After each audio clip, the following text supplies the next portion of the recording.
What's cracking, everybody? I pretty much wanted to do a couple of videos explaining my attributes and things for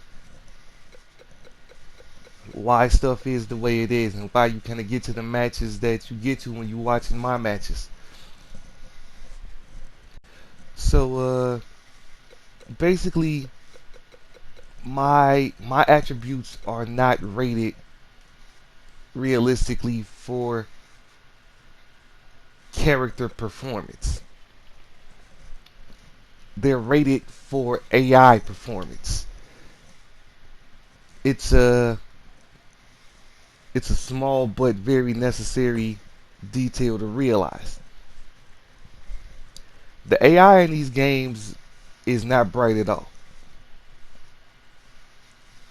They don't even have different types of AI for you to choose from for your characters. It's only one type of AI, and it hasn't been improved for many years, not since like 12 or something. It's still like 2012 John Cena AI. It's just give every single character John Cena's like move set. Essentially, they all perform exactly the same, no matter the attribute changes and things. The AI is rated for John Cena. So, in order, I had to figure out how to trick the AI into doing little smaller things, basically, that I would want a certain type of wrestler to hit. So, like, think about certain different spots you'd want to see, like a high flyer hit. Like, as soon as the guy hits the mat or something, they're outside for the springboard or something. This is like the perfect opportunity for a submission wrestler to go into that joint lock or something. This is that different those different moments that you would want to see him hit. That's how I rated that type of wrestler. So I don't necessarily particularly have a like in this because my AI universe is all original characters. Like I don't have a Goldberg. I have a Goldberg type of character, Alexander Aries, and things. I don't have I don't have Rey Mysterio, but I do have a couple of Mexican high flyers. I have a couple of Japanese juniors, couple of couple of Japanese Panther styles. I have a couple of strong style people and things like that and stuff. So it's actually rated based on the style. So like strong style or like brawler types, you'll see these strikes and things are way higher than the grapples and the dives, springboards and things like that. So you'll see since that number's higher, the AI is gonna go for that one more. This has zero to do with signature and finisher strength damage. Those are those are already multiplied from a predetermined number. So, and chances are anyway that finisher is gonna overlap with what you wanted them to do anyway. So if you wanted them to be a submissions guy, their submission is gonna be higher anyway, right? Right. So from that, the you get like I forget what the exact number is, but you get like 100% bonus or something for it being a finisher. But it's 150 or 125% bonus for it being a finisher. So you're going to see pretty like significant increases to those moves anyway. So what you're actually rating this for is not strength when it's just strictly an AI universe. you'll see my numbers differently when you see my actual playable universe setup. My attributes look completely different there. That's where you'll see a little bit more realistic things based on character performance, based on that guy's in-ring ability. I still don't do it rated on booking. I don't do it because this guy's main eventing. I do it based on like how they perform, their abilities in the ring. Are they good at this? And things like that and stuff. And that gets discussed a little bit more. I'm gonna have to do about like 2 videos on that because I kind of do averages on that. It's a little bit more deeper than trying to figure out the type for just plain AI. Right?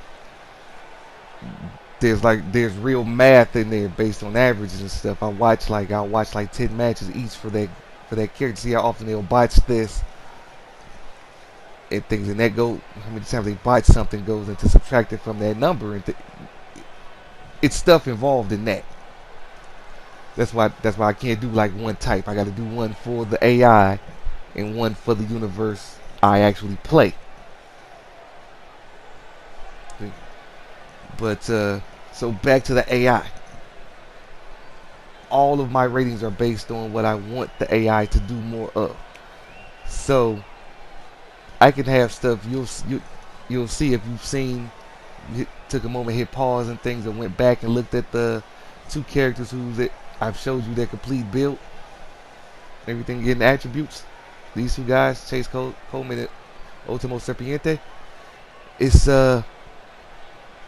you'll see some of their stuff is like 30, 35, like as low as this game will let you get. And things. It's not that they'll never do anything from that, because you'll still see like their strikes are incredibly low, 30s, 40s.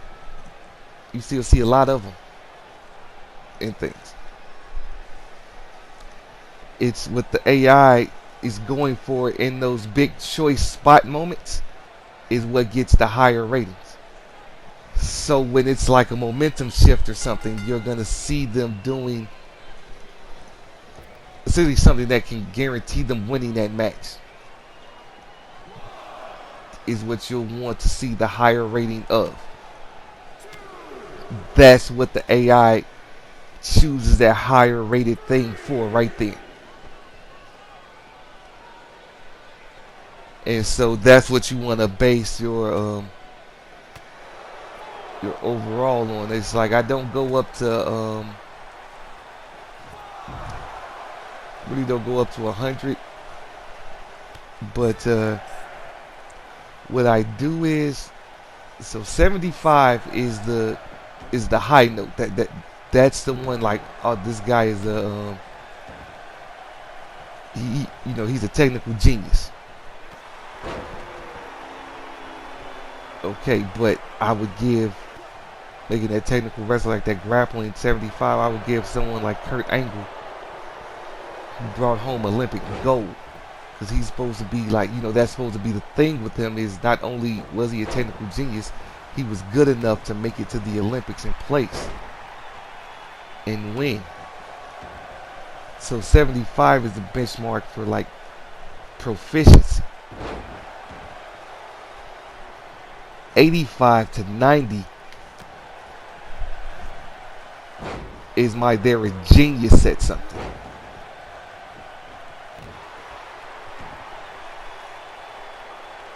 You see? So it's enough for the AI to read that difference in ability. So they'll shoot their shot more in those choice moments for that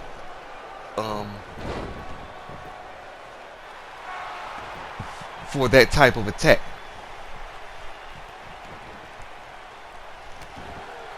And things. And same thing with actual reversals.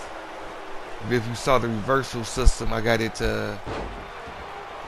I got them a bit lower on here. That's because the AI reverses enough on its own. I'm certain there's been sometimes y'all have gotten so mad at the AI reversals, you counted how many reversals the AI did because you know that you had the reversal limit still turned on, and they did 2 or 3 more than they should have. You know it. We all been there. The AI seems to have like its own set amount of reversals. You can even leave the hub on and see in red that they shouldn't have been able to reverse some things that they reversed. So, I don't particularly care about the number of reversals that the AI have as much as I turn down the rate in which it renews itself. It's sort of just enough where I got it to just enough where in my universe it feels like everyone has an infinite amount, but they aren't overusing them. And that's due to I keep again, like this is more so about creating the proficiency of the AI than it is about the proficiency of that wrestler. You see? So, like your high flyers and things, they typically have a lot of reversing spots in their matches and stuff. So they'll have like 4 or 5 reversals and things, and they can like it's rated that they'll be able to reverse better and things. Whereas like your heavier guys and things, I give them about like 3, like like your Cenas and stuff like that. Super heavyweights and stuff I give 2. A lot of those guys they can take a lot of the hits and stuff. But you'll notice the AI is going to do a whole lot more countering than that and things. It's really about the rate in which stuff can come back.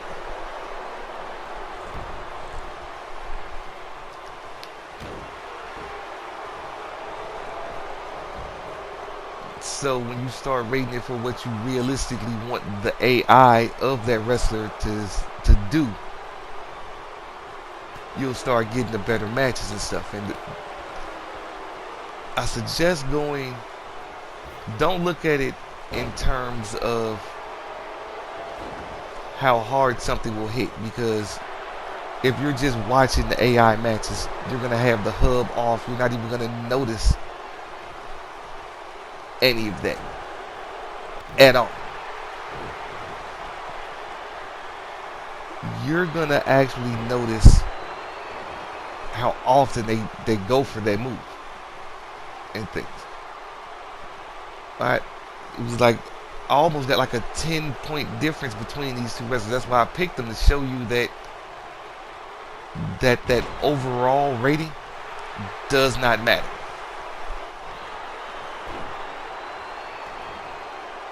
In things, it's a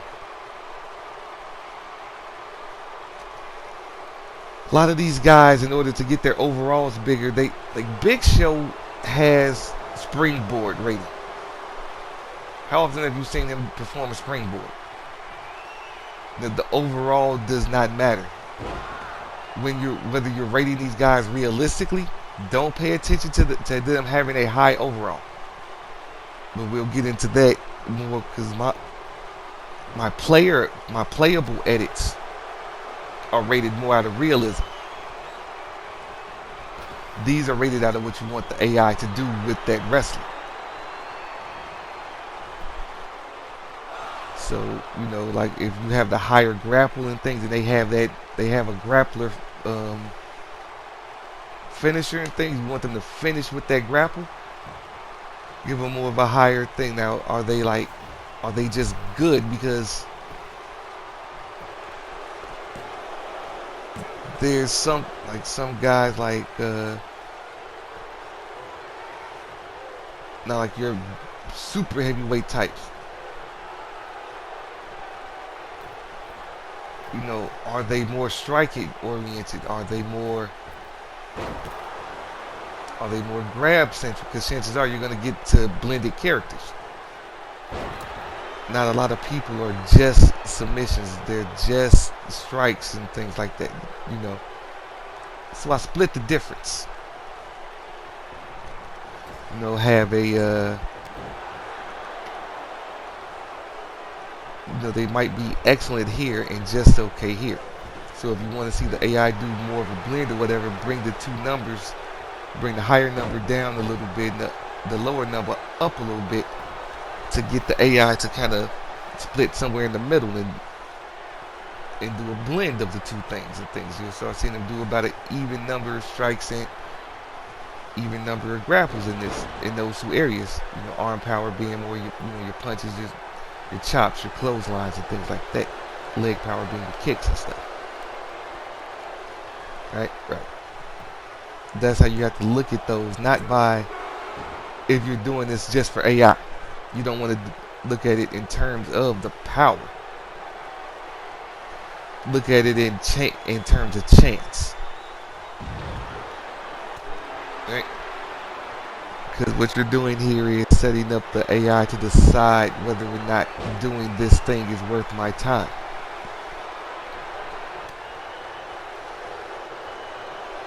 And springboards and dives are another beast entirely. That's why you'll see my my high flyer characters have those 85 and up, because where everything else would be like 60 and down. Because just to get them to go for something like once or twice a match is horrendous in itself. The AI hates high flyers in this game, in all WWE games, which really isn't that shocking if you watch the product. 205 came through and saved stuff, sure, only after people started paying attention to Lucha Underground, ROH, and New Japan started getting shows here in America on like Access TV and stuff like that. WWE felt pressure.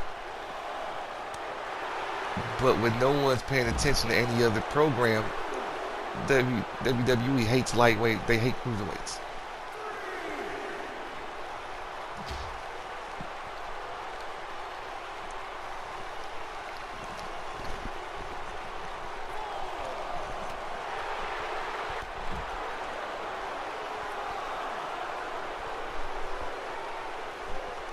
They just do. But so those get the highest attribute thing for me, so that they can actually maybe do them once or twice or something to match, just so you can feel the character difference there. But there's no exact magic formula or magic button to get these to get the AI to behave as good as you actually hope for. So what I'm aiming to do is this first one was really meant to show you the overall type, on the reason and rhyme. Gonna do a couple more showing for the different types of wrestlers, like showing you the formula for the high flyer, showing you the formula for the for the powerhouse, for the brawler, for my Japanese strong style, for my panther type, for my submission people and things. I got I got it to where they look different in the ring, and you can see you can see like the American hardcore brawler, or you can see the Japanese strong style type of guy and things like so.